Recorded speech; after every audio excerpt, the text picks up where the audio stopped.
Hi everyone, I'm talking more about the healing process and healing myself in relation to food intolerances. Now I've just done a film about this particular part of the process of healing with a healer. I've just realised I didn't talk much about food intolerances, but I guess what I want to say here is that it's about healing the whole person and not just about kind of the one problem that might be up with you, that might be wrong with you or you have an issue with. So that's why I didn't talk about food very much, and because also there's a lot for me to say to the point where I can talk about that in more detail of how I got to that stage where I can eat whatever I want, whenever I want, in whatever quantity. So you have to be a bit patient and bear with me.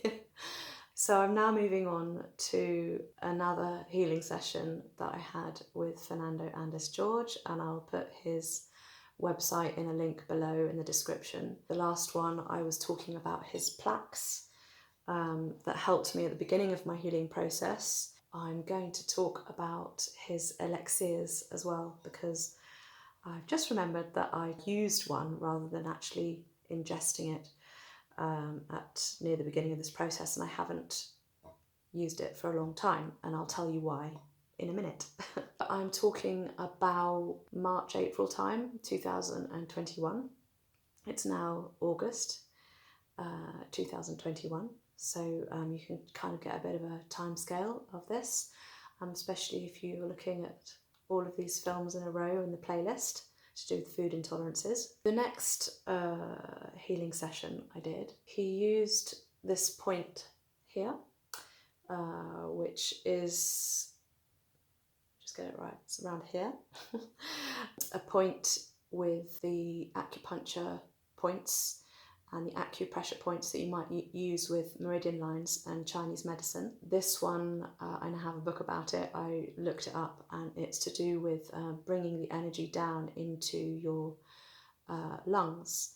And I had a lot of problems with food allergies relating to breathing. Yeah, I felt like it would kind of close up my kind of capacity to breathe, and the kind of muscles around my rib cage would kind of get tense, and if I was having a panic attack or something, then obviously then you've got that kind of constriction in all of that space in your lungs, because you're so anxious that your breathing changes, and so he really used that point a number of times to help me progress on this journey of healing. So just to reiterate that healing is about the whole person and all of their organs and all of their subtle energetic systems and the whole person, not just kind of the gut, like I was talking about before with kinesiology and getting rid of bad bacteria and stuff. This is on a completely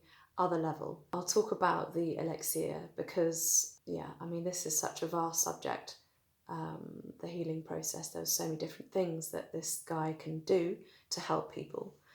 And so because in the Elixir there was the source water, there's honey and a bit of cognac, I was intolerant to alcohol and vinegar and anything kind of relating to alcohol. So I couldn't ingest the Elixir, which is one of the ways that you can get benefit from this liquid that he has energized and informed. He's basically formed the water. And you can normally take a couple of drops, but I couldn't because I didn't want to have that reaction. So you can still get the same benefit from this product by just holding it near you. So I would meditate with it and place it, not even touching my body, it was near me, kind of between my legs where my legs are crossed, or I'd have it in my pocket. And so then there's even, the fabric between me and my skin. But I would still receive the positive aspects and the healing from that informed water. And the first time that I held this Elixir in my hand, I had a very strong physical, energetic change in my body. And the only way I can describe it is just that my whole being just went, kind of collected itself, brought itself in, like towards my center and down towards the earth. So that was a very kind of physical, energetic sensation that was very strong. And that's, for me, it's something that I can easily notice because I'm very connected to kind of energies and those kind of changes. Other people might not notice the elixirs in that way, but I did. And for me, that was kind of another, well, what a lot of people out there that are maybe skeptics or don't believe in this kind of healing, or that just some liquid might change you. For me, that I actually noticed it so acutely in my body, I was like, this is really doing something for me. So I'm gonna use this for my own benefit. I continue to hold it in my pocket on a daily basis to keep it with me, to help me. And I noticed that over time, the difference in how I felt it was changing me for the better or improving things was less physical and much more subtle. And so I didn't really notice anymore what it was doing. But he said it's still working on you in a much more subtle way, so keep using it. And then one day I lost it. And I said, Fernando, I haven't got my Elixir anymore. What do I do? And he said, oh, it's happened for a reason. I was like using it too much, and I was kind of almost kind of suffocating it. And it's like its own presence, its own being, and it needed space basically.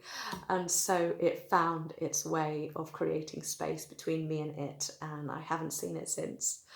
But at the same time, the way I am doing now, months later, I don't really feel like I need it anymore, or not that particular one, because he does a whole range of different elixirs, and this one was to kind of strengthen me as a person to be more Joanna, to be more me, because I was so kind of dispersed and everywhere that I kind of needed to gather everything and bring everything back to me and know who I was, because I didn't really know at all who I was, or what was up, what was down, what was behind me, what was in front of me. I was just so lost and confused. I'm now going to talk about the distance healing that happened, and also in relation to meal times and eating and food related healing that happened. Next, I'll see you then.